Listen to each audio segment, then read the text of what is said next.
एक स्थान काशी में,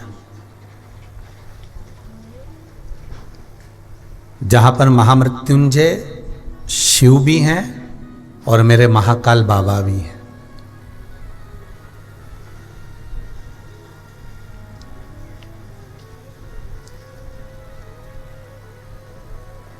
काशी का महामृत्युंजय मंदिर, जहां पर शंकर मेरे ओघड़दानी, मेरे त्रिकालदर्शी, मेरे कैलाशी, मेरे अविनाशी, मेरे शिव,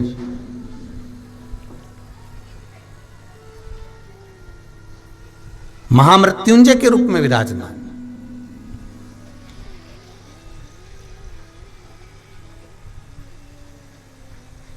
और सबसे बड़ी प्रसन्नता की बात है कि उस मंदिर के अंदर जहां पर महामृत्युंजय भगवान शिव, जहां भगवान महामृत्युंजय शंकर भी बैठे हुए हैं और जहां पर महाकाल बाबा भी बैठे हुए हैं, दोनों हैं।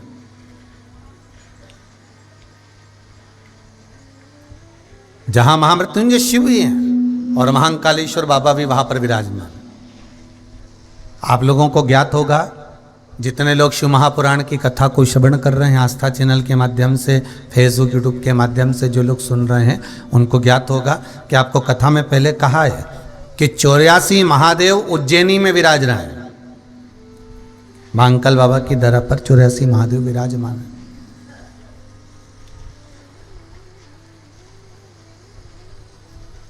और काशी की धरा पर 12 ज्योतिर्लिंग विराजमान।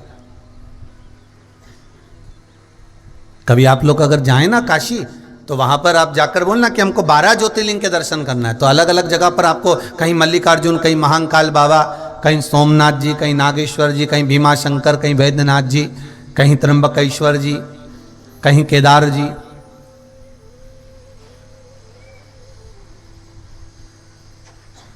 कहीं ओमकारेश्वर भगवान। आपको मत पूरी काशी में जैसे वर्णन करा कि उज्जैन की धरा पर 84 महादेव विराजमान है, उसी तरह काशी की धरा पर 12 ज्योतिर्लिंग विराजमान।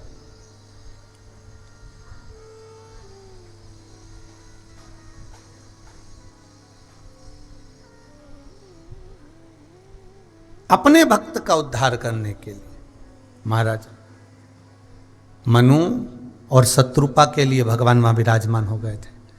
और बहुत ध्यान देना, काशी की भूमि पर एक मंदिर, महामृत्युंजय मंदिर ऐसा है जहां पर महामृत्युंजय शंकर, महाकाल बाबा और मध्यस्थ बीच में कुछ ही दूरी पर, वहीं पर नजदीक में एक सुंदर सा एक कुआं है, जहां पर धन्वंतरी जी ने,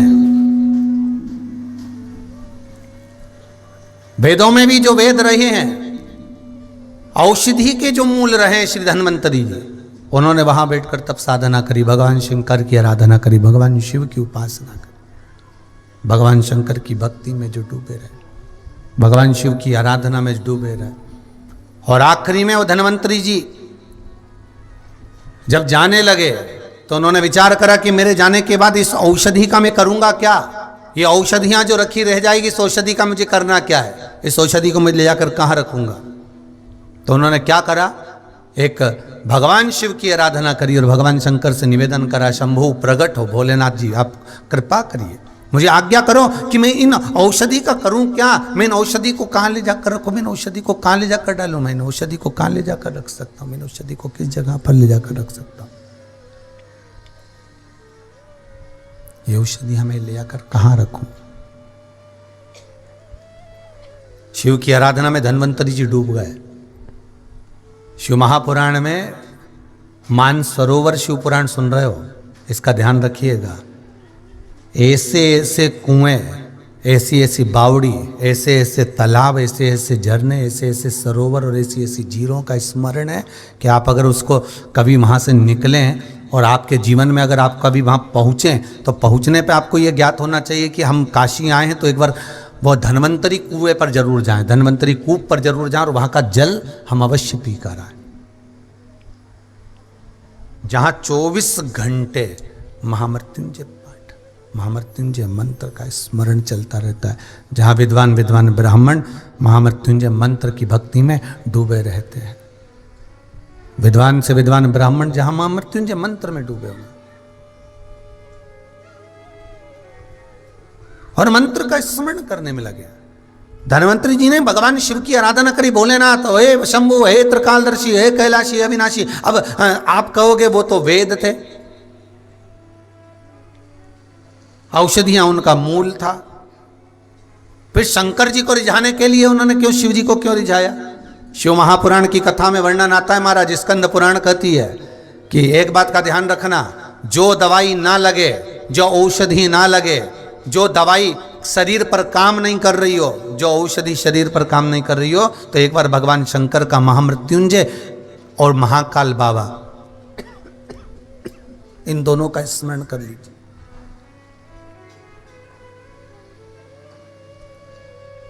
महामृत्युंजय और महाकाल बाबा इन दोनों का स्मरण कर लीजिए।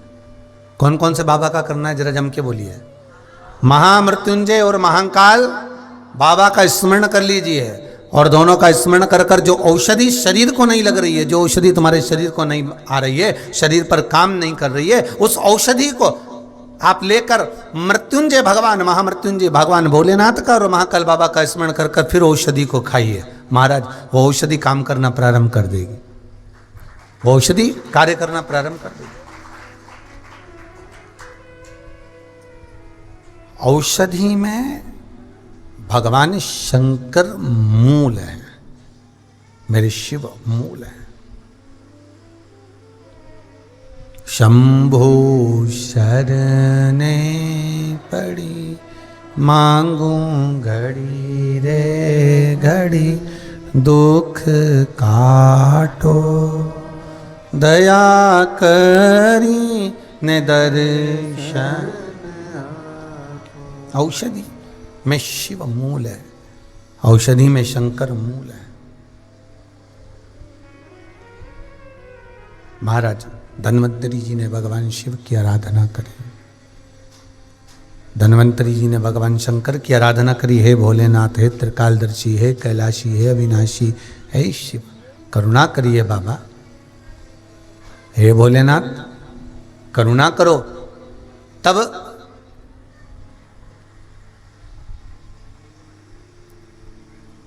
शिव पूछे धन्वंतरी जी से, शिव पूछे धन्वंतरी कि ये बताओ कि क्या चाहते हो आप? तब शिव पूछे आप क्या चाहते हो, बोलिए। धन्वंतरी जी ने कहा कि ये इतनी सारी औषधियां हैं, दुनिया के लोग तो इसको पहचान नहीं पाएंगे। आप जिस रास्ते से निकल कर जाते हो, चाहे आप कुबेरेश्वर धाम से इंदौर जाओ, चाहे उज्जैन जाओ, चाहे आप भोपाल जाओ, चाहे आप इछावर जाओ, चाहे आप भवानी मंडी जाओ, तुम्हारी मर्जी पड़े जहाँ जाओ, पर रास्ते के बीच में कितनी औषधियाँ लगी होती हैं, कितनी दवाइयाँ लगी होती हैं, आपको क्या मालूम है? अगर आप परखैया नहीं, आप पहचानते नहीं, तो आपको थोड़ी ना मालूम होगा। पहले तो दुनिया के लोग शंकर भगवान को केवल इतना जानते थे कि ये प्रलय के देवता हैं, संहार के देवता हैं। कथा में भी लोग बताते थे, कथाकार बोलते थे तो कहते थे भगवान विष्णु ने भगवान ब्रह्मा जी को सृष्टि की रचना का भार दिया। शंकर जी का एक काम था संहार करना। जब पृथ्वी का संहार करना हो, सबको नष्ट करना हो, तब शिव जी से कह दिया जाता था कि शंकर भगवान आप ये पूरी पृथ्वी को नष्ट कर दीजिए, पूरा संहार कर दीजिए, और शिव जी संहार कर, तो इनको संहार के देवता कहते थे।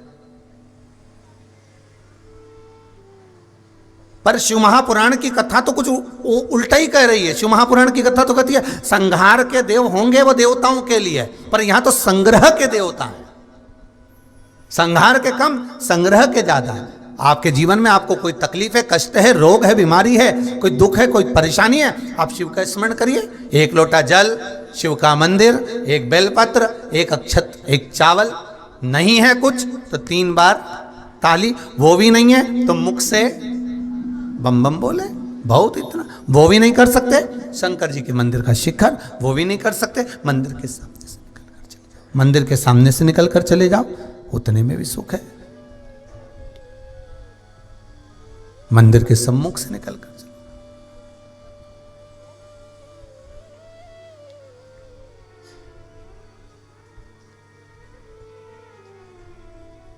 महाराज धन्वंतरी जी पूछ रहे हैं कि मेरी ये औषधियाँ, मेरी जो इतनी औषधि रखी हुई है, इतनी सारी औषधियाँ रखी हुई हैं, इन औषधियों का मैं करूं क्या? इन औषधियों का मुझे क्या करना है? तब भूत भावन भूतेश्वर ने, मेरे शंकर ने, मेरे महाकाल बाबा ने, मेरे महामृत्युंजय बाबा ने कह दिया, एक कूप का निर्माण हम करते हैं, आप इसमें सारी औषधियाँ डाल दीजिए। जैसे मेरे भरत लाल जी ने, भरत भगवान ने, मेरे राम जी के छोटे भाई श्री भरत जी महाराज जितने सरयू सरोवर, जितने कुंड बावड़ी तालाब, सबका जल अपने राम जी महाराज के अभिषेक के लिए लेकर गए थे चित्रकूट में, और कहा था भैया मैं आपका अभिषेक करना चाहता हूं। भगवान ने मना कर दिया कि मेरा अभिषेक तो मेरे पिताजी ने कर दिया, मुझे वन जाना है और वन जाऊंगा, आप मुझे रोकिए नहीं। आपको दिया है राजगादी, आप उसे संभाल लीजिए, पर मैं इतना राज सामान लेकर आया हूँ, राजगादी पे बिठाने का इतने सारे जल लेकर आया हूँ, इतनी सारी सामग्री लेकर आया हूँ, इसको मैं क्या करूँ, कहाँ ले जाऊँ? तब कहा कि आप एक कुएं के अंदर इसको डाल दीजिए। तो वो कूप का नाम क्या पड़ गया? भरत कूप। आप लोग जब चित्रकूट जाएं तो दर्शन करके आना, भरत कूप। धन्वंतरी जी ने कहा कि मैं इतनी सारी जो औषधियां हैं, इतनी सारी जो औषधियां, इन औषधियों का क्या करूं? इन औषधियों को कहां ले जाके डालूं? इन औषधियों का करना क्या है? भगवान ने कहा एक कूप का निर्माण कर देता हूं, इस कूप के अंदर इन औषधियों को डाल दिया। धन्वंतरी देव ने सारी औषधियां उस कुएं के अंदर डाल दी, और भगवान शिव का स्मरण कर कर कहा, बाबा कृपा करना, केवल मैंने औषधि नहीं डाली है, जनमानस के विश्वास को ले जाकर इसमें डाला है। जिस विश्वास से लोग इस जल का आचमन करेंगे, वैसा वैसा इसका रोग मिट जाएगा। आज भी काशी में धन्वंतरी कूप है महाराज, धन्वंतरी। क्या नाम है उस कुएं का नाम? कहां पर है ये? महामृत्युंजय मंदिर में, जहाँ पर मेरे महामृत्युंजय भगवान और मेरे महाकाल बाबा दोनों विराजमान हैं, उसके मध्यस्थ धन्वंतरी कूप। इस कुएं का सबसे बड़ा एक, लोग कहते हैं गुरुजी आप कहते हो कि दुनिया में चमत्कार, चमत्कार देखना हो तो जाओ ना, थोड़ा बहुत काशी में भी जाओ,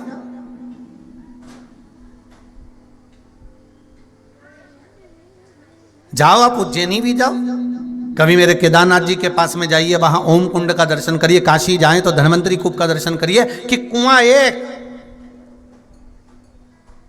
धन्वंतरी कूप पर जाकर देखिए कुआं एक और कुएं के घाट 8, और कितना बड़ा कुआं है। यहां बैठे, यहां से लेकर ये कैमरा वाला भैया खड़ा है यहां तक का, बस इतना बड़ा कुआं, और छोटा सा कुआं है, बस वो उस कूप में 8 घाट बने हुए हैं, पानी खींचने के लिए 8 स्थान बने हुए।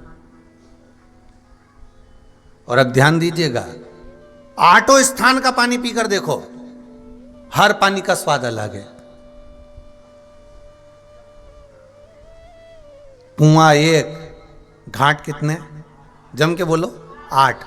कुआं एक, घाट 8, और पानी पीकर देखना 8 घाट का पानी का स्वाद अलग अलग है महाराज।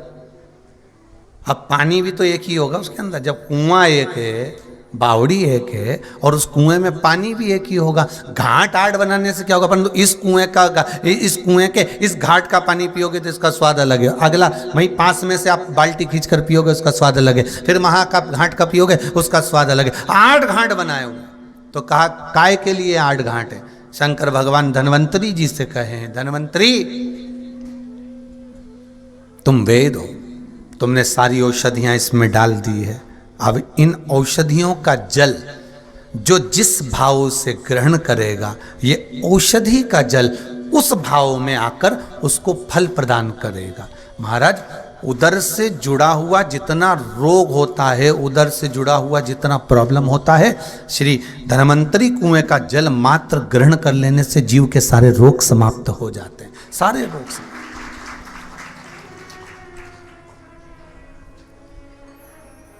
धन्वंतरी कूप, शंभो शरणे पड़ी मांगू घड़ी रे घड़ी दुख काटो दया करी ने दर्शन। महाराज 8 घाट और कितना सुंदर वृतांत किया है महाराज। शिव महापुराण के शुरू में देवराज का चरित्र आता है। पहले भी आपने शिव पुराण में सुना होगा देवराज का चरित्र।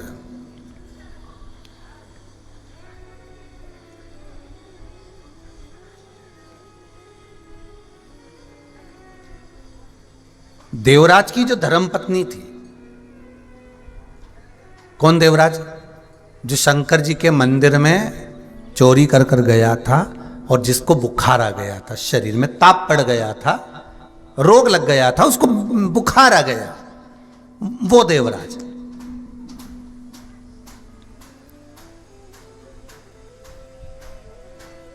उसकी धर्मपत्नी शोभावती।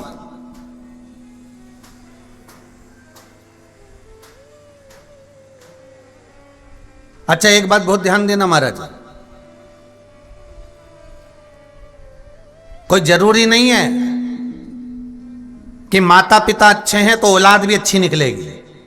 टीवी देख के बिगड़ गई हो तो कोई जरूरी थोड़ी ना कि माता पिता अच्छे हैं तो औलाद भी अच्छी निकलेगी। तो हो सकता है कि मां के गर्भ में जब बच्चा था और उसने नाटक देखा हो, फिल्म देखी हो, टीवी देखी हो, कोई मैगजीनें पढ़ी हो, आड़ा टेढ़ा कहीं दिन भर मोबाइल में गेम खेली हो, तो औलाद भी ऐसी पैदा हुई।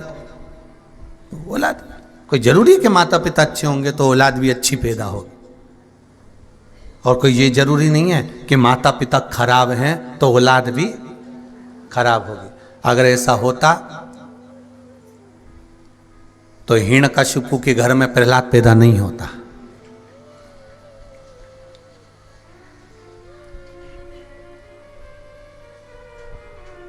रावण की उस नगरी में विभीषण नहीं रहता, राम जी की अयोध्या में कैकेयी नहीं रहती। कोई जरूरी है?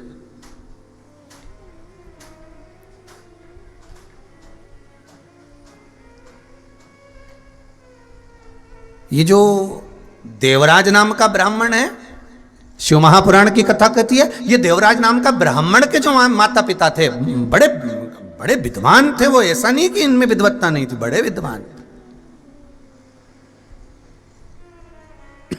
बड़े विद्वान। तो कहे गुरुजी बताओ माता पिता इतने अच्छे, कहते हैं देवराज की जो माता जी थी वो शंकर जी के मंदिर में जाए बगैर रहती नहीं थी। उसका नियम था शिव मंदिर में जाना, लोटा भर के पानी चढ़ाना।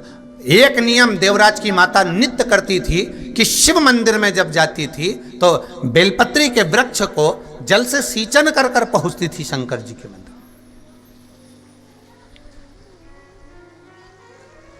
जल से सींचन कर कर बेलपत्री के वृक्ष को सींच कर फिर भगवान शिव के मंदिर में जाती थी। हम कई बार आपसे कह चुके हैं, अगर आप शंकर जी के मंदिर नहीं जा सकते, आप शिव के दरवाजे नहीं जा सकते, आप शंकर की चौखट पर नहीं जा सकते, तो अपने घर के पास में कोई पीपल का वृक्ष हो, कोई बेलपत्री का वृक्ष हो, कोई आंवले का वृक्ष हो, आपके घर के पास में कोई अच्छा फलदार वृक्ष हो या कोई पूजनीय वृक्ष हो, उसमें भी अगर आप जल चढ़ा रहे हैं तो उसका भी फल आपको प्राप्त होगा।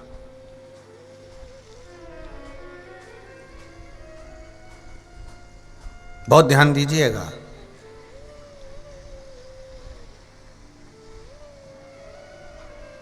एक सेठ जी ठंड में एक भिखारी को, एक भिक्षुक को कम्बल उड़ा रहे थे। अब भिक्षुक ने कम्बल ओढ़ लिया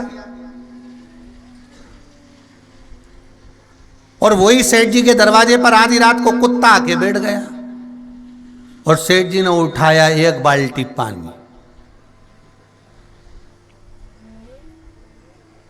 और कुत्ते को 4 बार भगा चुके थे। वो भगे ही नहीं, तो उन्होंने बाल्टी उठाई और वो ओटला पे जो जहां कुत्ता बैठ रहा था पूरे ओटले को गीला कर दिया और कुत्ते को भी गीला कर दिया। अब बताओ ईमानदारी से, सत्य बोलना कि वो भिक्षुक को जो कम्मल दिया, वो कम्मल का पुण्य सेठ जी को मिलने वाला है क्या?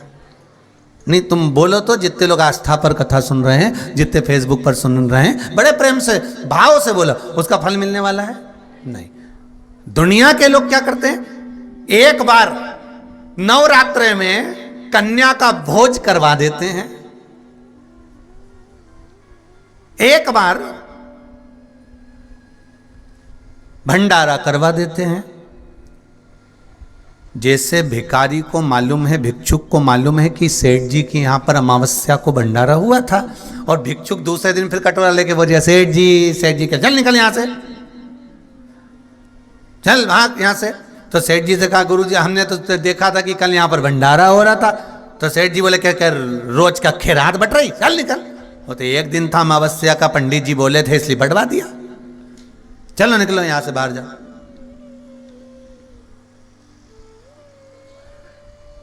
अब अमावस्या को नर्मदा जी नहा रहे, गंगा जी नहा रहे, पूर्णिमा को जाके नर्मदा गंगा सरयू सब नहा रहे, और क्या सोच रहे कि अब तो मेरा पाप कट गया। और घर पे जैसे ही आए फिर पाप में लग गए, फिर झूठ छल बेईमानी कपट प्रपंच, फिर वही क्रम लग गया। अब बोलो जी, गंगा नहाए का कोई फायदा हुआ है?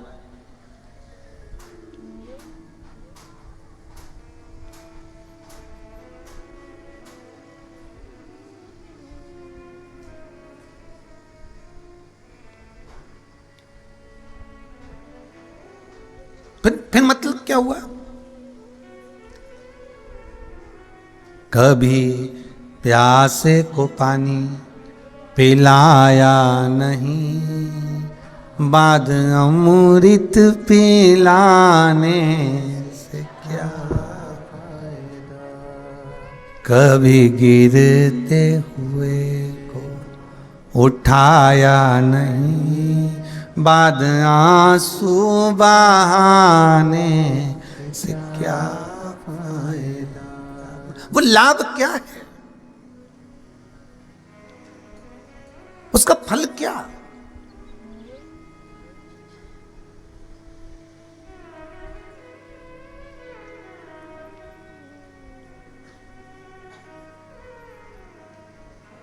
एक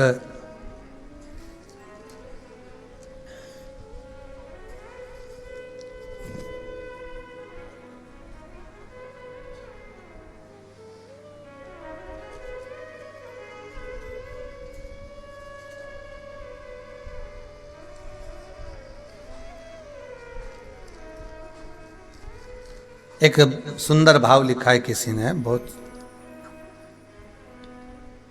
लखेरा परिवार की ओर से कोटि कोटि प्रणाम।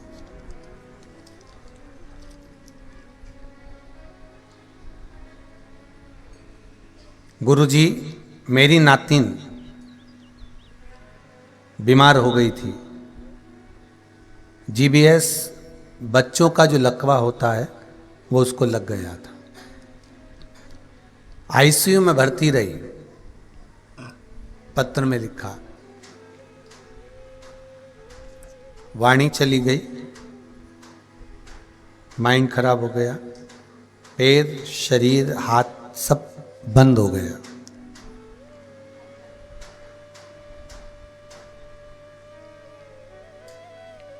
शिव महापुराण में सरसों के तेल का एक महत्व सुना था लकवे का।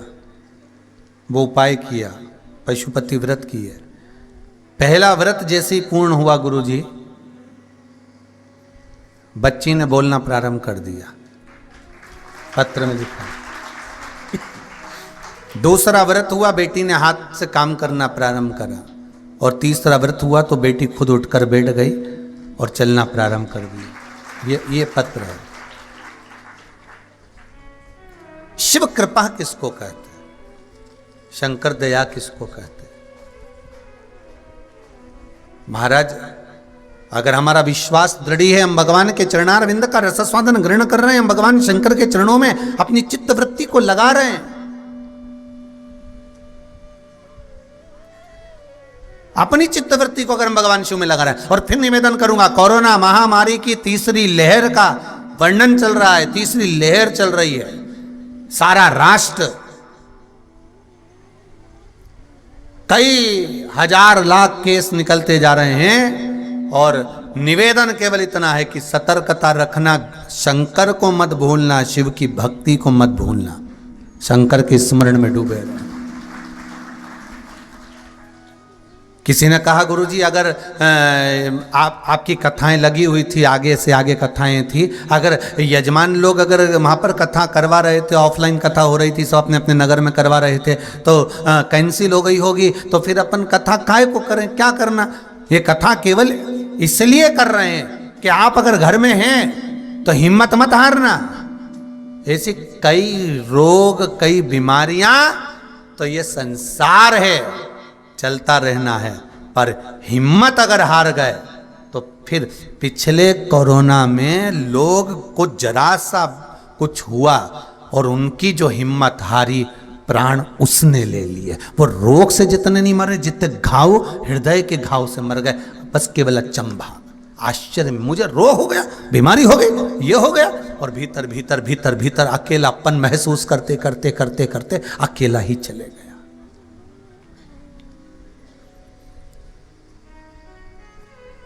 शिव स्मरण करो।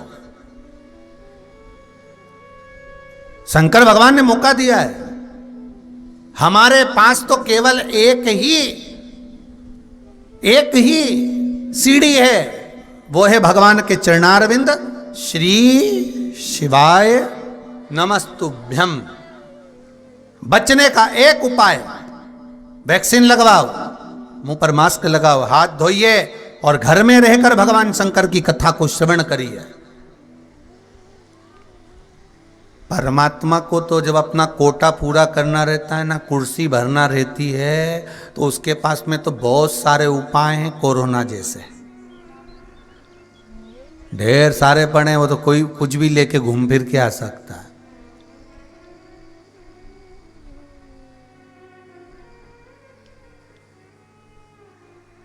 कभी भी आ सकता। तो अपने को शिव स्मरण, श्री शिवाय नमस्तुभ्यम जपते रहो। धन्वंतरी जी ने एक शब्द कहा है आखिरी में, जब धन्वंतरी कूप में सारी औषधियां डाली, तब एक शब्द कहा शंकर भगवान के सम्मुख में, इधर महाकाल बाबा, इधर महामृत्युंजय बाबा, और बीच में खड़े होकर धन्वंतरी जी कहते हैं कि मेरे जीवन की औषधियां मैं इस कूप में देकर जा रहा हूं। पर एक बात कहना चाहूंगा, धन्वंतरी जी कहते हैं कि कुएं में तो मैंने औषधि डाल दी है, पर सबसे बड़ी औषधि है शंकर का नाम, जो जप लेता है वो रोग से मुक्त होते चले जाता है। धन्वंतरी जी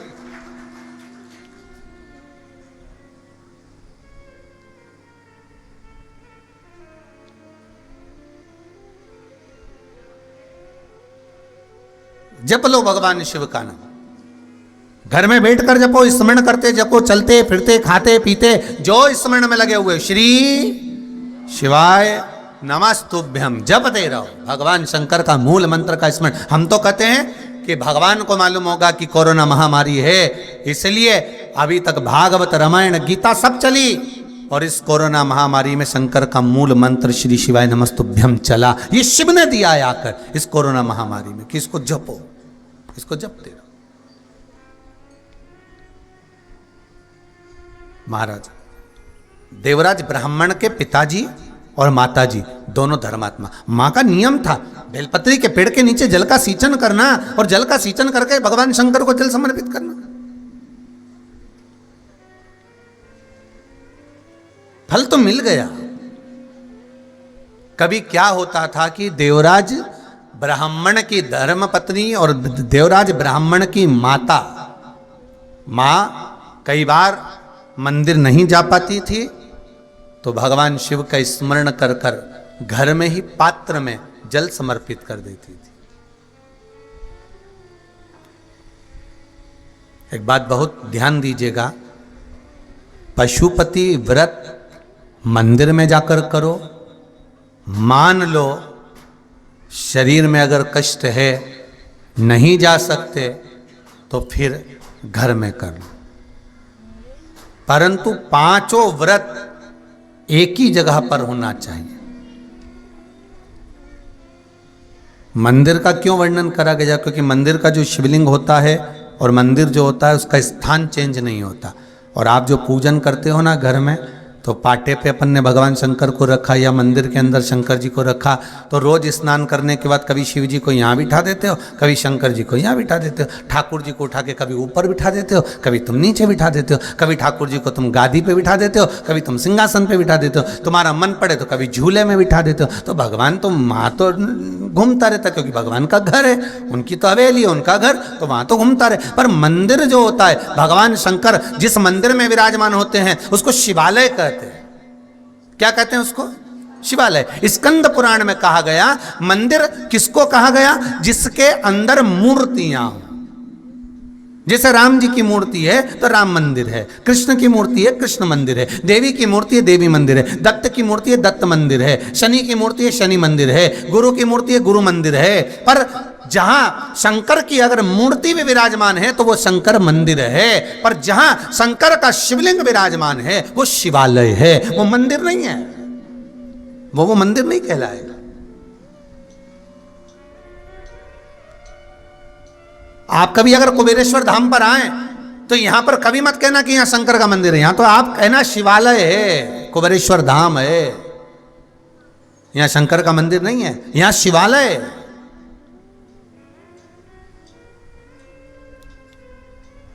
मंदिर में मूर्ति होती है, शिवालय में शिवलिंग होता है। दोनों में क्या अंतर है? बोलते जाओ। एक फैमिली कोर्ट होती है अदालत में, एक सिविल कोर्ट होती है, ठीक है, एक हाई कोर्ट होती है, और एक, जम के बोलो जरा, सुप्रीम कोर्ट होती है। अब कौन सी कोर्ट सबसे ज्यादा प्रबल होती है? जम के बोलिए जरा, सुप्रीम कोर्ट। मंदिर में भगवान का दर्शन करिए, प्रणाम करिए, निवेदन करिए, श्रीफल चढ़ाओ, पूजन करो, सब मंदिर में जाओ, अर्चना करो, निवेदन करो। पर शिव मंदिर नहीं, जहां शंकर का शिवलिंग है वो शिवालय है। वहां पर आप कुछ चढ़ाएं ना चढ़ाएं, बस जैसे ही आप वहां पहुंचे तो आपको शंकर के शिवलिंग के सामने पहुंचते ही आपके दुख कटना प्रारंभ हो जाते हैं। बस पहुंचते ही दुख कटना प्रारंभ।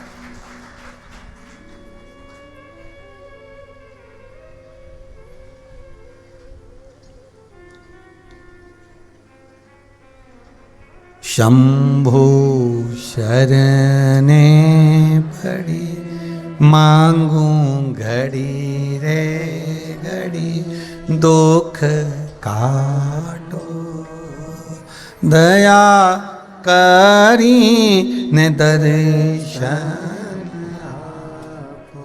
मंदिर में मूर्ति होती है, शिवालय में शिवलिंग होता है। बस शिवालय के सम्मुख में, शंकर के सामने, पहले भी कथा में कहा, जल नहीं चढ़ा सकते, बेलपत्री नहीं चढ़ा सकते, फूल नहीं चढ़ा सकते, उसके सामने से भी निकल गए तो दुख कट गया। मतलब शिवालय के सम्मुख में भगवान शंकर के शिवलिंग के सामने जब पहुंच गए तो तुम्हें कहने की जरूरत नहीं कि भोले बाबा मुझे ये दुख है, शंकर जी मुझे ये तकलीफ है, कभी कहना नहीं पड़ेगा। आप तो पहुंचे, निवेदन करा, फिर बस उसके दरवाजे पर पहुंचे और वो पहचान गया कि इसको कष्ट क्या है, इसको तकलीफ क्या है। गोदी में जो बच्चा होता है वो अपनी मम्मी से कहता है, मम्मी मेरा पेट दुख रहा है।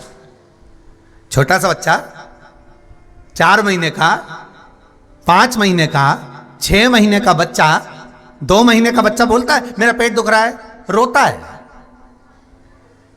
और मां समझ जाती है इसको तकलीफ क्या है। क्यों? वो डॉक्टर जानता है कि बच्चा क्या कह रहा है। जिस डॉक्टर को तुम दिखाने लगा छोटे से बच्चे को, वो जानता है कि इसको क्या चाहिए।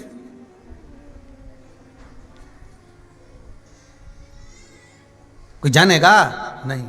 पर छोटा बच्चा रोता है और माँ समझ जाती है कि इसको नजर लगी है, किसका पेट दुख रहा है, किसका हाथ दुख रहा है, किसका पांव दुख रहा है। छोटा बच्चा को देखकर माँ जान जाती है। उसी तरह हमारे माता पिता बच्चे को देखकर पहचान जानते हैं कि इसको तकलीफ क्या है। डॉक्टर हाथ उसका चेहरा देखकर पहचान जाता है कि इसको तकलीफ क्या है। मेरे शंकर के शिवलिंग के सामने जाते से ही मेरा शंकर पहचान जाता है कि इसको तकलीफ क्या है। वो तुरंत जान जाता है। उसके सम्मुख में पहुंचे और वो पहचान गया।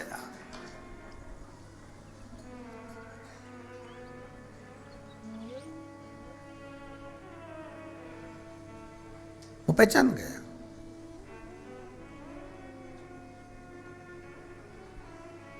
वैश्य है मंगल मंगलकारी,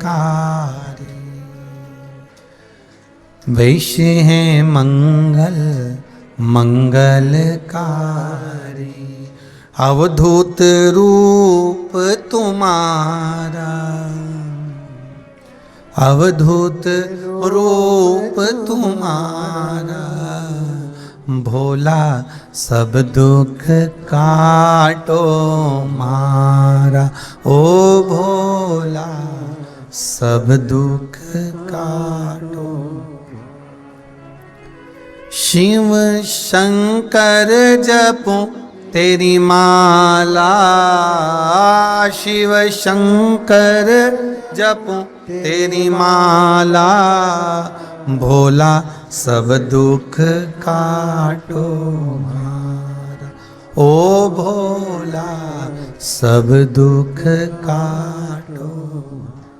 महाराज शिव के मंदिर में तो मंदिर नहीं कर सकते, शंकर को शिवालय कर सकते हैं। शिव का जहाँ शिवलिंग रखा हुआ है, जहाँ शंकर का शिवलिंग विराजमान है, वहाँ पहुंचकर आप अपने हृदय की बात कहें ना कहें, शंकर समझ जाता है कि इसको चाहिए क्या। शिव जान जाते हैं कि इनको होना क्या चाहिए, क्या चाहिए।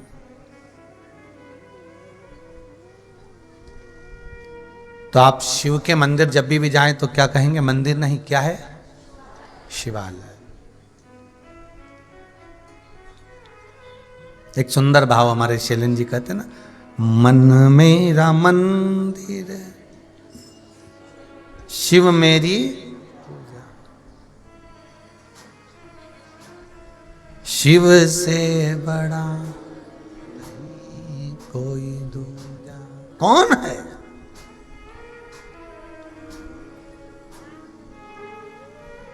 इस मन को, चित्त को, वृत्ति को इसीलिए कहते हैं शिवालय बनाओ। शिवालय का मतलब क्या होता है? दूसरे के दुख को देखकर दुखी हो जाना और दूसरे के सुख को देखकर सुखी हो जाना।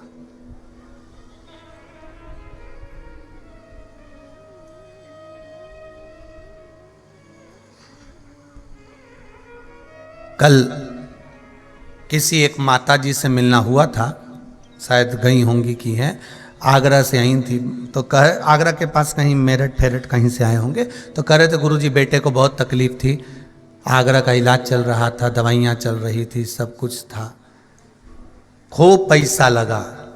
आखिरी में हम जब परेशान हो गए तब शिव महापुराण की कथा टीवी पर सुनी और फिर बेटे से कहा कि तू एक बार एक काम कर, तू जा और शिव महापुराण की कथा में पहुँच कुबेरेश्वर।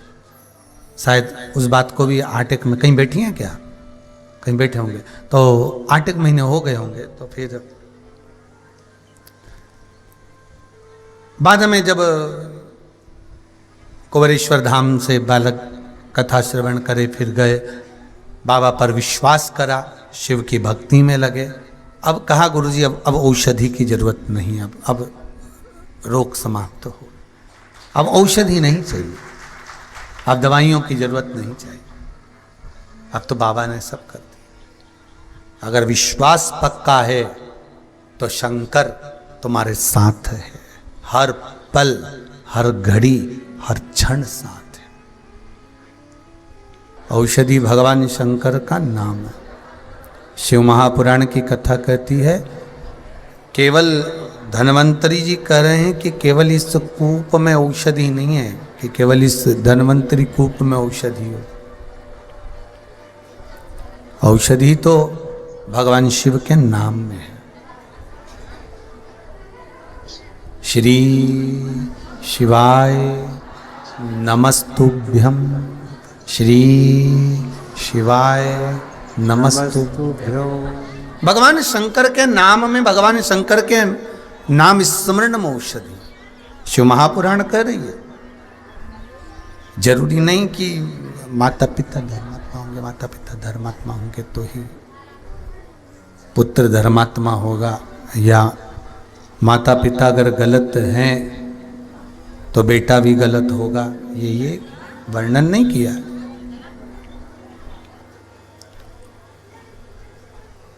शिव महापुराण की कथा कह रही है, देवराज ब्राह्मण की जो माताजी थी वो जल भरकर बेलपत्री के वृक्ष का सींचन कर कर शंकर जी पे जल समर्पित करती, और शंकर जी को जल समर्पित कर कर तब भगवान शिव भक्ति का स्मरण करते।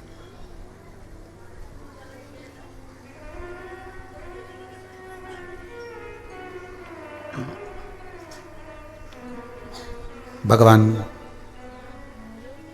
शिव की भक्ति।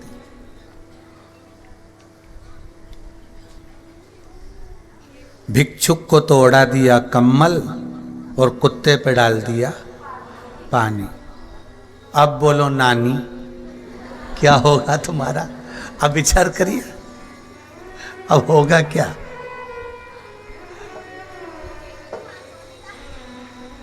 एक तरफ तो हमने कह दिया कि हमने बहुत सारा पुण्य करा, पर पाप की श्रृंखला और पुण्य की श्रृंखला दोनों की पट्टियां अगर खोली जाएगी ना महाराज, तो दोनों में सबसे ज्यादा निकलने वाले क्या हैं? पाप निकलने वाला।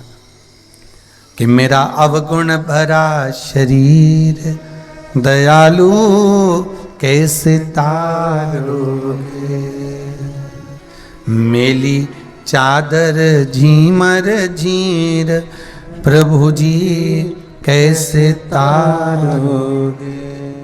ये अवगुणों से भरा हुआ है।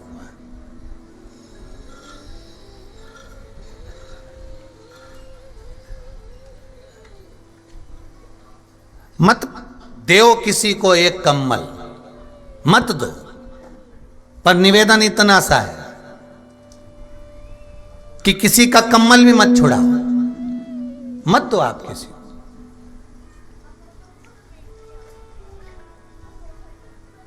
मत कराओ किसी को भोजन, पर निवेदन इतना सा है किसी को अपशब्द भी मत कहो।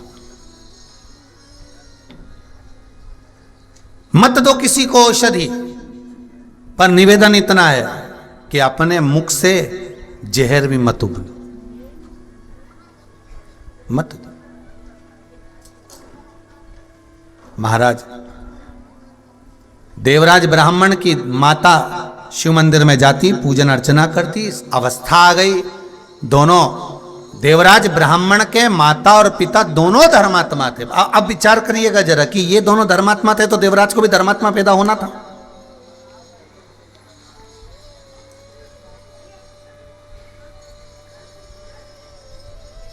देवराज को भी धर्मात्मा पैदा होना था। फिर देवराज ऐसा कैसे पैदा हो गया कि गलत संगति करता, गलत चीजों की दुकान लगाता, व्यापार गलत करता, गलत खाता, गलत के साथ रहता, चोरी करता। वो तो एक काम उसने अच्छा कर दिया था कि चोरी का सामान लेके शंकर जी के मंदिर में चले गया था, और शिव जी के मंदिर में जाकर, शंकर जी के मंदिर में जाकर शिव पुराण की कथा चल रही थी। शंकर जी की उस पावन कथा को थोड़ा सा श्रवण कर लिया था, और थोड़ा सा श्रवण कर कर उसने अपनी जिंदगी में बस वही थोड़ा सा पुण्य करा था। अच्छा, कहते हैं कि बुखार आ रहा था, ठंड लग रही थी, इसलिए मंदिर में जाकर छुपा था, भले छुपा था। माता पिता के द्वारा किया गया पुण्य सत्कर्म कहीं ना कहीं हमारे सामने आकर खड़े हो जाता है। ये बात का ध्यान रखना। आप जो सोमवार का व्रत करते हो, पशुपति व्रत करते हो, पूजन करते हो, अर्चना करते हो, सेवा करते हो, चाकरी करते हो, निवेदन करते हो, शिव मंदिर में जाकर एक लोटा पानी चढ़ाते हो, शंकर जी को एक बेलपत्र चढ़ाते हो, ये खाली नहीं जाता, कभी खाली नहीं जाएगा। आपका चढ़ाया हुआ एक लोटा जल, एक बेलपत्र, एक चावल का दाना, एक पुष्प आपके सामने कब आकर खड़ा होगा आपको मालूम नहीं पड़ पाएगा। विपदा की घड़ी में सम्मुख में आ जाए, सम्मुख में आप जाओ तो शिव के द्वार, आप पहुंचो तो शंकर की चौखट पर, शंकर के दरवाजे पर, शंकर के दरवाजे पर आप पहुंचो तो, शिव की चौखट पर आप जाइए तो, शंकर के भवन की ओर बढ़ो तो। महाराज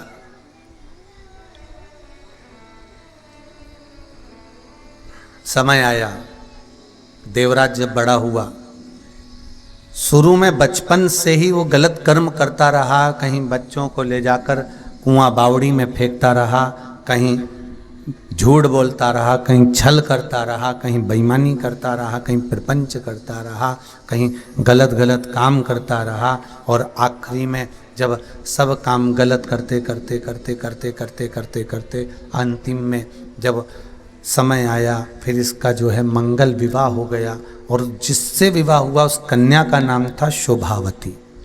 क्या नाम था कन्या का? शोभावती। अच्छा, कई कई के नाम रहते तो अच्छे हैं भगवान की कृपा से कि ये शोभावती है, कितना जोरदार नाम है, ईमानदारी से बोले शोभावती।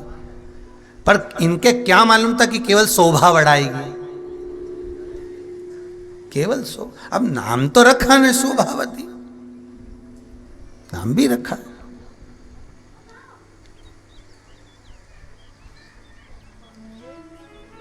मतलब ये पक्का है कि नाम से कुछ नहीं होने वाला।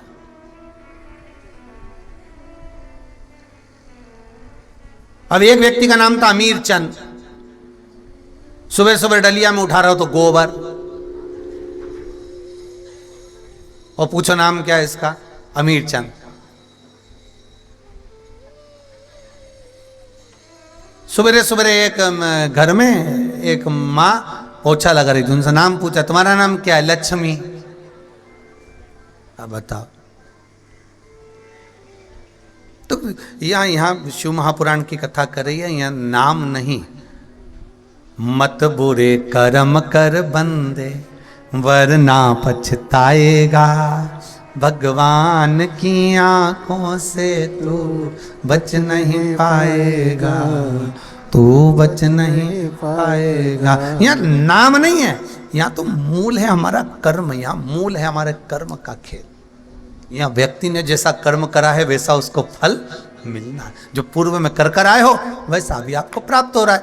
अगर आज मंगल परिवार, गुप्ता परिवार, शर्मा परिवार ये कथा करवा रहा है, ये आज का नहीं, पुण्य की गुल्लक भराई है तब जाकर शिव महापुराण की कथा हो पाई है। कोई साधारण है? पुण्य की गुल्लक भराई। महाराज जब पुण्य की गुल्लक भराई तब जाकर कहीं शिव महापुराण की कथा हो पाए। बड़ा बड़ा मुश्किल है।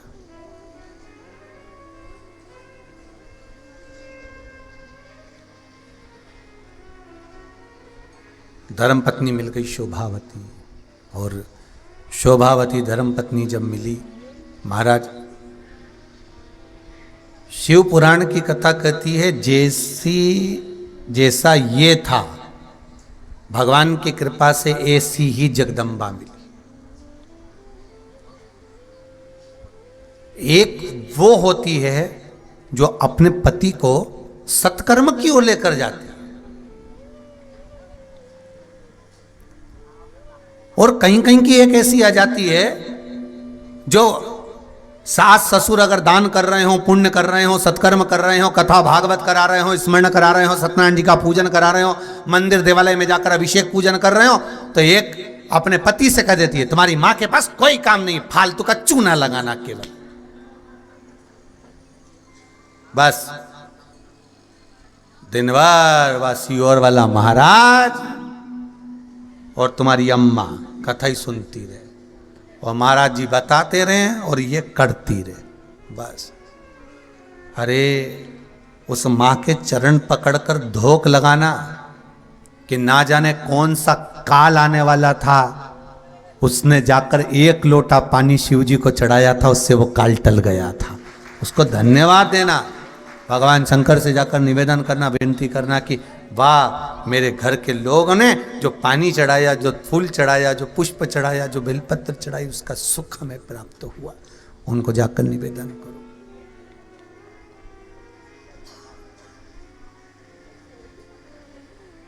धन्यवाद दीजिए उनको।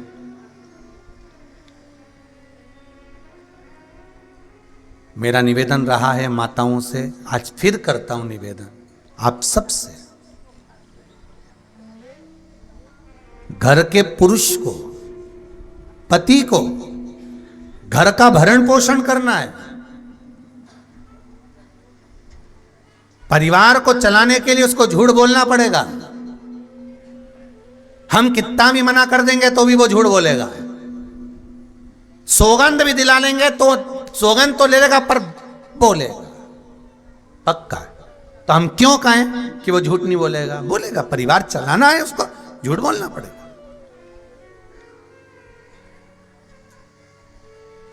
थोड़ा ना थोड़ा दुकान करेगा, व्यापार करेगा, काम करेगा, नौकरी करेगा, सर्विस करेगा तो कपट भी करेगा। बोलो रे जी जी सही है कि गलत है? करना तो पड़ेगा। परिवार पालना है तो करना पड़ेगा। हम बोल भी दें तो हाँ थोड़ा वो सुधर जाएगा पर करेगा।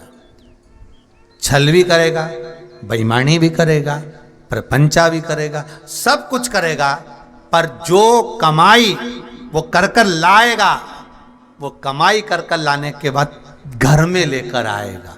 कहाँ लेकर आएगा? घर में। और घर में लेकर आएगा, तुम्हारे पास आएगा तो तुम एक काम कर सकती हो कि उसने झूठ बोला, प्रपंच करा, बेईमानी करी, छल करा, जो करा उसने करा। घर के बेटों ने जैसा कमाया, घर के बच्चों ने जिस तरह से कमाया, उन्हें कमाने दो।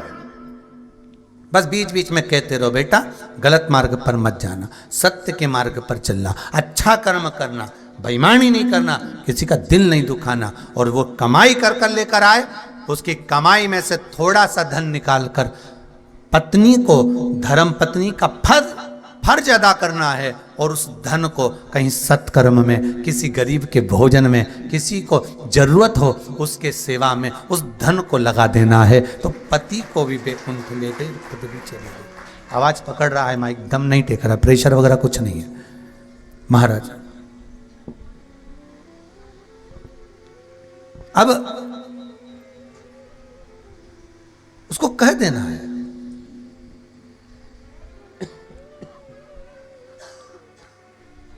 सत्कर्म की ओर लगाओ। पति का काम है वो करेगा, व्यापार भी करेगा, दुकान भी करेगा, जमीन जायदाद सत्ता सब उसको परिवार पालना है, सब कुछ करेगा। पर उस धन को पत्नी का फर्ज है, धर्म पत्नी का फर्ज है कि उसमें से उसको सत्कर्म में लगाना, उसको सत्कर्म की ओर लेकर जाना, ये उसके ऊपर। अब शोभावती देवराज नाम के ब्राह्मण की धर्म पत्नी कभी अपने पति से ये नहीं पूछा उसने कि तुम ये धन लेकर आ रहे हो, कहाँ से ला रहे हो? तुम्हारे पिताजी तो राम नाम जप रहे, माताजी भगवान शंकर के मंदिर जा रही, तुम इतना धन आखिर ला कहाँ से रहे हो? तुम्हारा व्यापार नहीं, तुम्हारा व्यवसाय नहीं, पैसा कहाँ से आ रहा है? जरा बताओ। इतनी अफशरफियाँ, इतना दौलत, इतना रकम, इतना जेवर तुम्हारे पास आया कहाँ से? कहाँ से ला रहे हो? बोलो जरा। शोभावती ने नहीं पूछा, शोभावती नहीं पूछी। और महाराज जब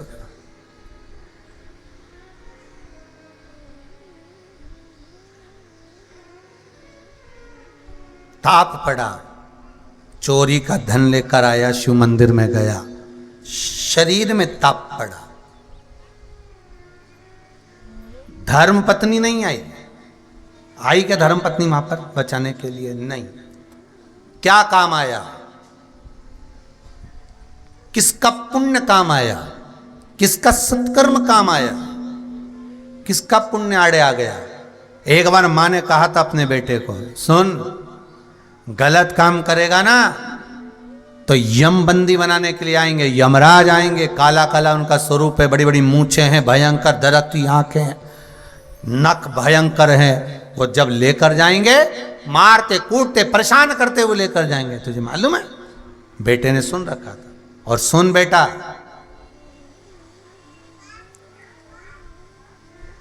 अगर गलत काम करेगा तो यमदूत परेशान करेंगे, यमदूत लेकर जाएंगे।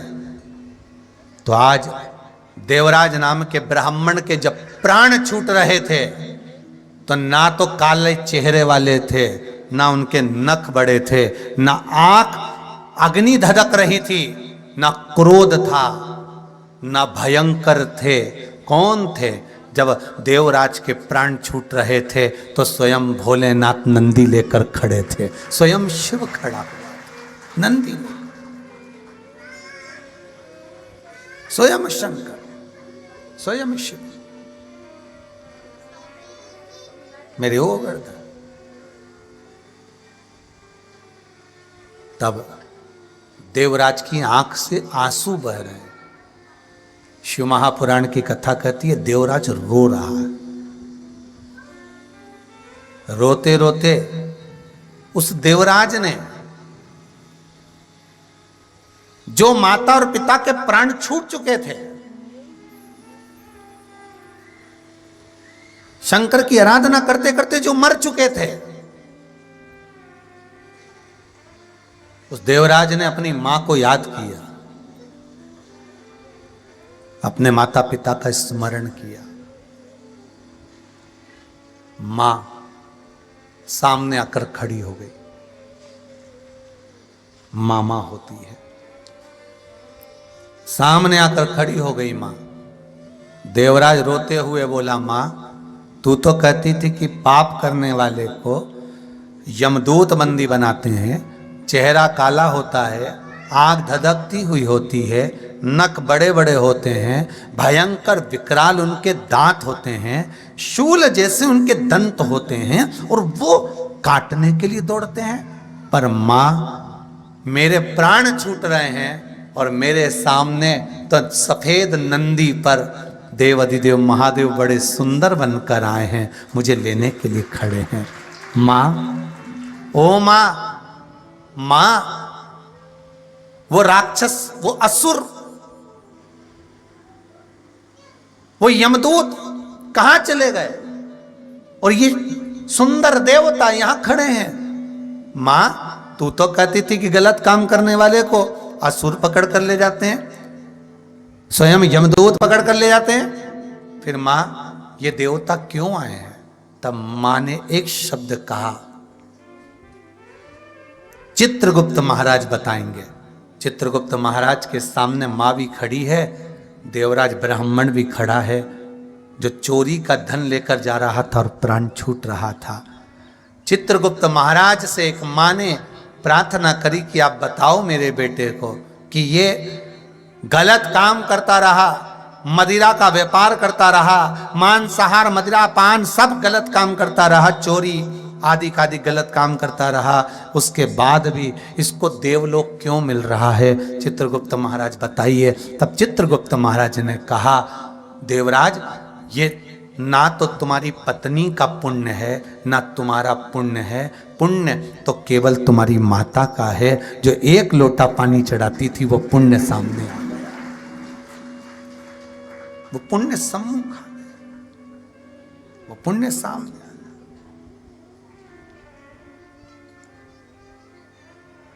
मेरी माताओं से मेरा निवेदन है, आपका एक लोटा पानी कभी खाली नहीं जाएगा, कभी एक बेलपत्र शिव जी को चढ़ाया हुआ खाली नहीं जाएगा,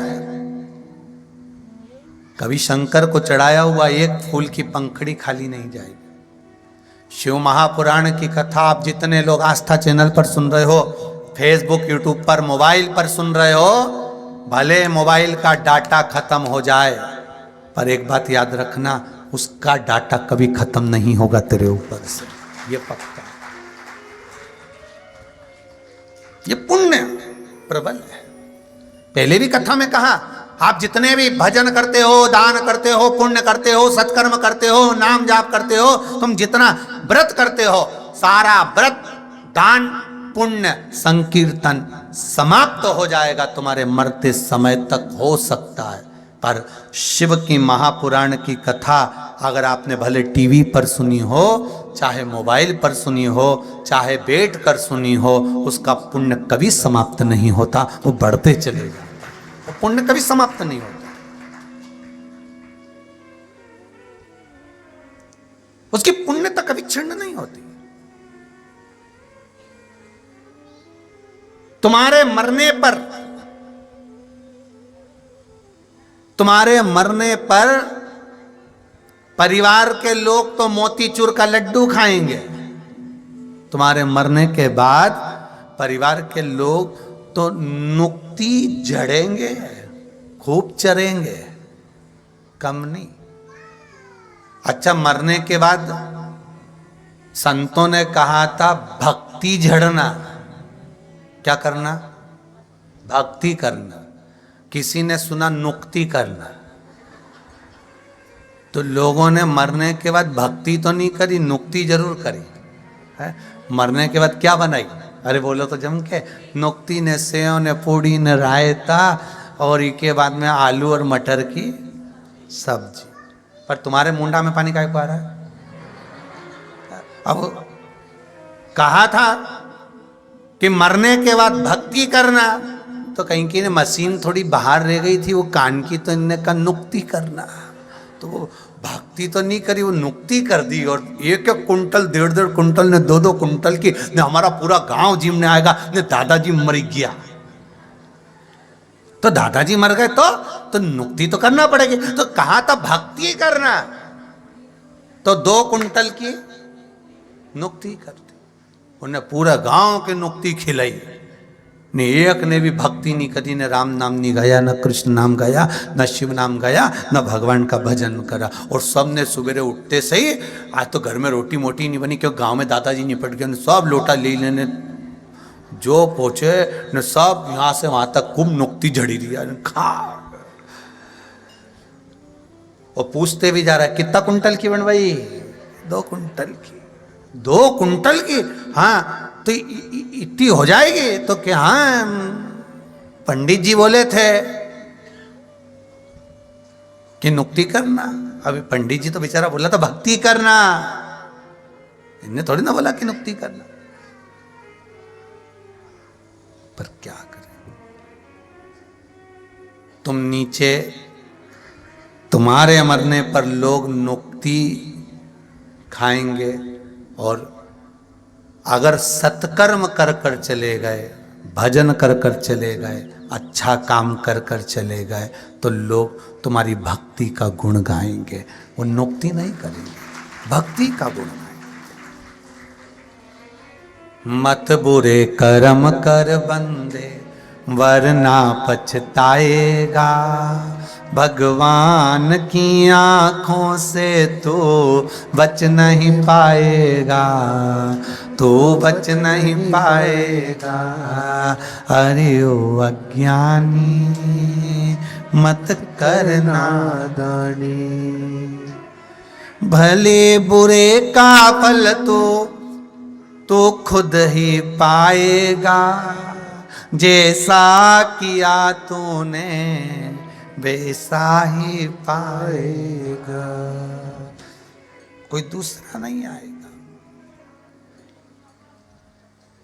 अब मौका मिला है तुझको, ये बड़ी मुश्किल से मिलता है। अब मौका मिला है तुझको, राम गुण भी गाएगा। तेरे कर्म का फल भी तू ही पाएगा, वो तू ही पाएगा। हमारे कर्म का हमें भोगना है। इसलिए शायद कबीरदास जी ने लिखा कि गुरु की करनी गुरु भरेगा और चेला की करनी चेला उड़ जाएगा हंस अकेला। तू अपने कर्म का फल। पर देवराज की माता सामने खड़ी होकर कहती है, चित्रगुप्त महाराज बताओ कि बेटे को अंतिम समय में बता दो कि ये पुण्य कौन सा है। तब कहा चित्रगुप्त महाराज ने, ये ना तुम्हारा पुण्य है ना तुम्हारी पत्नी का पुण्य है, क्योंकि पत्नी तो डेकोरेशन में लगी रही थी, उससे पुण्य नहीं हो पाया। और देवराज तेरा भी पुण्य नहीं है, क्योंकि तू चोरी में, परिवार के भरण पोषण में लगा रहा। पुण्य तो केवल तेरी माता ने जो 1 लोटा पानी चढ़ाया था, बेलपत्री के पेड़ के नीचे जो जल सींचा था, वो पुण्य यहाँ सामने आकर खड़ा हो गया। मैं गुप्ता परिवार से कहूँगा, मंगल परिवार से कहूँगा, ऑस्ट्रेलिया में बैठे हुए शर्मा परिवार से कहूँगा, ये तुम्हारा पुण्य है कि नहीं मालूम नहीं, पर इतना जरूर कहता हूँ शिव महापुराण के माध्यम से कि आपके दादा परदादा, आपके माता पिता बड़े पुण्य वाले होंगे, जिनके पुण्य की गुल्लक से ये शिव पुराण है। ये उनके 1 लोटे का फल है, ये उनके 1 बेलपत्र का फल है, ये उनका 1 अक्षत के दाने का फल है। और आप भी याद रखना, जो आप शंकर जी के मंदिर में जाकर पुण्य कर रहे हो, भजन कर रहे हो, दान कर रहे हो, सत्कर्म कर रहे हो, नाम जाप कर रहे हो, भगवान शिव का दर्शन कर रहे हो, इसका फल तुम्हारे को भी मिलेगा और तुम्हारी औलाद को भी मिलेगा, संतान को भी मिलेगा, बच्चों को भी मिलेगा। भटकेंगे नहीं। कितनी सुंदर बातें महाराज। अभी जिस दिन हम लोग भिलाई से आए हैं, उसके दूसरे दिन कुबेरेश्वर धाम पर जब हम आए तो एक बेटी बहुत रोती हुई आई। उसने कहा, गुरुजी मैं खंडवा के पास की रहने वाली हूँ। कौन सा गांव बोला था? हरसुदा, हरसुदा जो भी होगा, वहाँ की रहने। हमने पूछा क्या हुआ, क्यों रो रहे हो? कहा गुरुजी बड़ा दुख है, हमको बहुत तकलीफ है, ऐसा ऐसा ऐसा ऐसा। ठीक है। फिर गुरुजी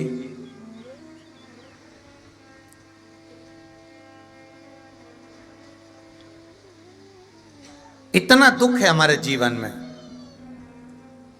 हमने कहा जी शिव महापुराण की कथा कहती है कि नेत्र पर जैसा चश्मा लगाओगे सामने वाला व्यक्ति वैसा दिखता है। हम दूसरे को सुधारने की बात नहीं करते, पर जी इतना जरूर कहते हैं कि अपने आप को सुधार लो। कोई कुछ बोल रहा है, थोड़ी देर मौन हो जाओ, थोड़ी देर, थोड़ी शांति अपने भीतर रखो, अपने भीतर रखो।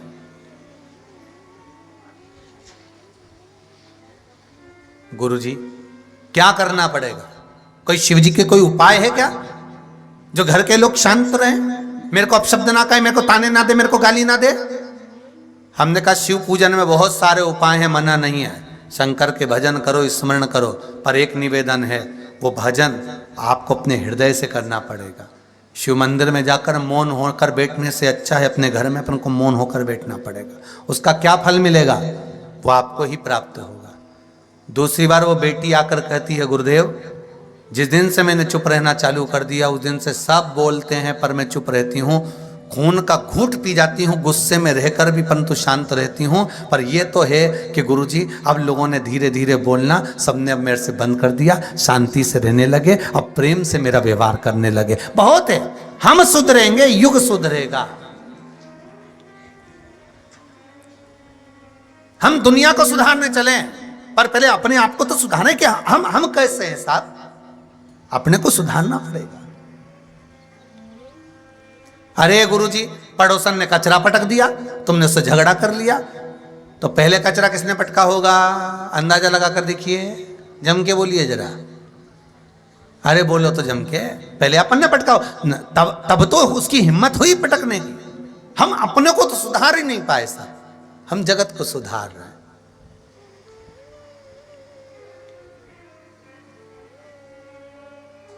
हम स्वयं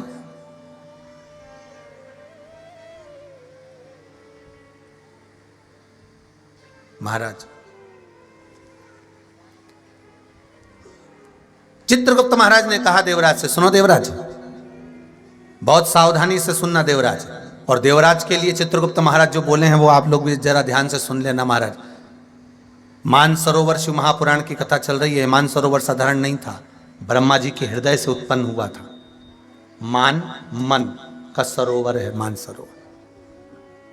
भारत की भूमि के जितने कुंड हैं, बावड़ी हैं, तालाब हैं, शंकर के मंदिर के पास में जितने कुंड, बावड़ी, तालाब हैं, ये कोई साधारण नहीं है। ये शिव जी के मन से प्रकट हुए, शंकर के मन से प्रकटे।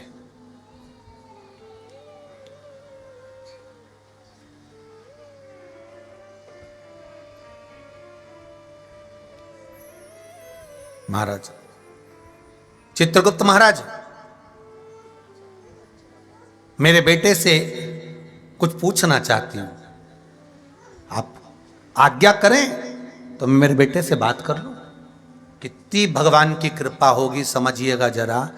मरने के बाद माँ पहले मर चुकी है, सालों बीत गए हैं, उसके बाद बेटा का प्राण छूट गया और बेटा और माँ का मिलन हो रहा है, बात हो रही है, चित्त हो रही है।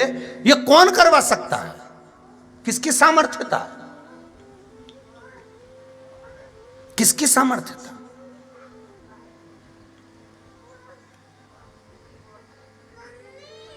कौन कर सकता है? महाराज, आपकी जेब में अगर 2000 के नोट की गड्डी है ना, तो किसी भी होटल में जाकर रह जाओ। सही है कि गलत है? कितना भी वीआईपी खाना खा सकते हो, बस वो 2000 के नोट की गड्डी होना चाहिए। फिर तो तुम्हारी अटैची भी तुमको नहीं उठाना। कौन उठाएगा? बोलते जाओ जम के, वही भेरू अटैची उठाए। क्या होना चाहिए जेब में? 2000 के नोट की गड्डी रख लो, अटैची वो उठाएगा। सवेरे बेल बजाकर चाय भी वही लाएगा। सर चाय, सर नाश्ता, सर रूम क्लीन कर दूं क्या, सर साफ कर दूं क्या? क्या है तुम्हारे पास में? 2000 के नोट की गड्डी।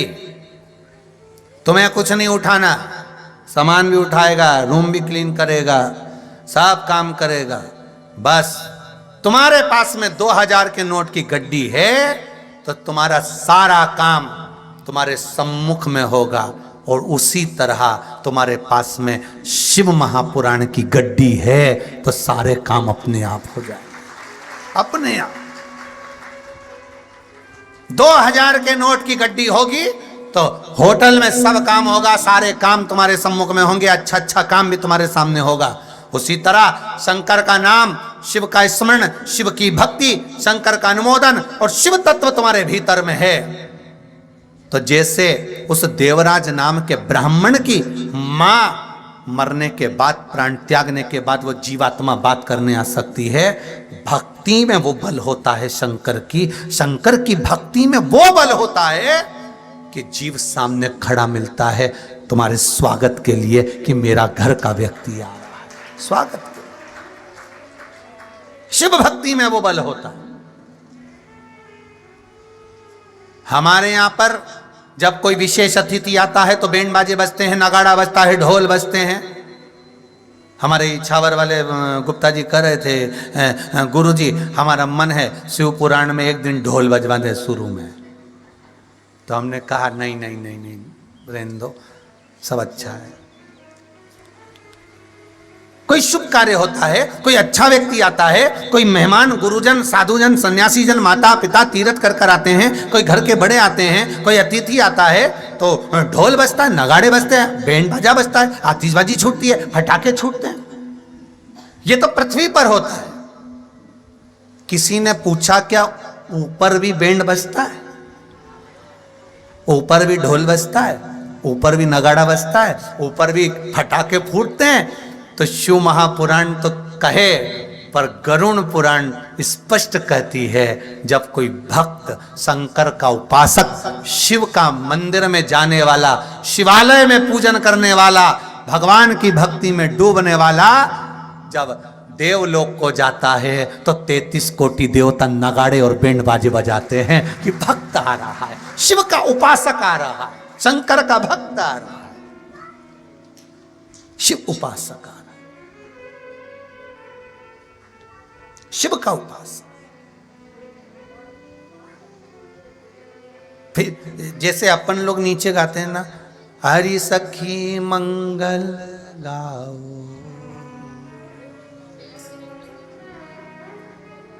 जैसे अपन कहें चोक पोदा माटी आज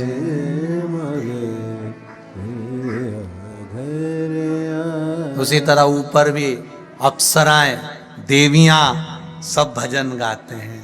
चोक पाती लगाओ। मृत्यु लोक से एक भक्त भजन करने वाले साधक, अरे मीराबाई के जब प्राण छूटे, मीराबाई ने भगवान द्वारकानाथ से कहा, द्वारकाधीश, भगवान द्वारकाधीश ने कहा, मीरा मालूम है 33 कोटि देवता तेरे स्वागत के लिए खड़े हैं, ब्रह्मांड में नगाड़े बज रहे हैं, क्योंकि मीरा जैसी भक्त आ रही है, मीरा जैसी भक्त आ रही है, पूरे पूरे ब्रह्मांड में नगाड़े बज रहे हैं, आतिशबाजियां छूट रही है, मीरा तैयारी कर जाने के लिए। मीराबाई बोलने लगी, मेरे को बैकुंठ नहीं जाना, मेरे को स्वर्ग नहीं जाना, वहां नगाड़े बजते रहे। कभी कभी ऐसा होता है, किसी मंत्री जी को अपने घर बुलाओ, मामा जी के यहाँ पहुंच जाता है, कभी कभी ऐसा होता है। मुझे नहीं जाना, नगाड़े ऊपर बज रहे थे, बैंड ऊपर बज रहे थे, आतिशबाजी ऊपर हो रही थी, और मीराबाई ने कहा मुझे नहीं जाना। तो कहां जाना है? मीरा कहती है, सारे साधु सन्यासी तपस्वी साधक उपासक संत महात्मा मरने के बाद जाएंगे तो बैकुंठी, पर मुझे बैकुंठ नहीं जाना, मुझे तो तुझ में समाना है। और द्वारकाधीश ने कहा, मीरा मेरी मूर्ति से लिपट जा, और मीराबाई के लिए पट खुला, मीरा मूर्ति से लिपट गई और द्वारकाधीश में मीरा समा गई। अगर प्राण छूटते मीराबाई के तो समाधि बनती, मीराबाई के प्राण छूटते तो अंतिम संस्कार होता, मीराबाई के प्राण छूटते तो कहीं समाधि बनती, कहीं अंतिम संस्कार होता। मीराबाई के प्राण छोड़ने की कोई तिथि होती, पर मीराबाई के प्राण ही नहीं छूटे। सारे मीराबाई तो प्राण सात शरीर जैसी थी, यही मानव की देह, यही चमड़ी, यही शरीर, और मीराबाई द्वारकाधीश में समा गई। सोचो, वो पाषाण की मूर्ति, पत्थर की मूर्ति में मीरा अंदर प्रवेश कर, भीतर प्रवेश।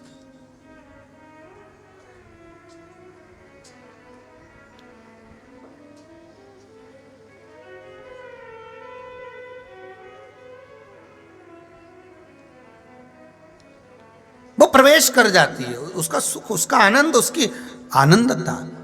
देवराज ब्राह्मण के माता बात कर रही है, ये देवराज नाम के ब्राह्मण का पुण्य फल था महाराज। समय आया, आगे प्रसंग में आता है चंचुला देवी और बिंदुक का चरित्र,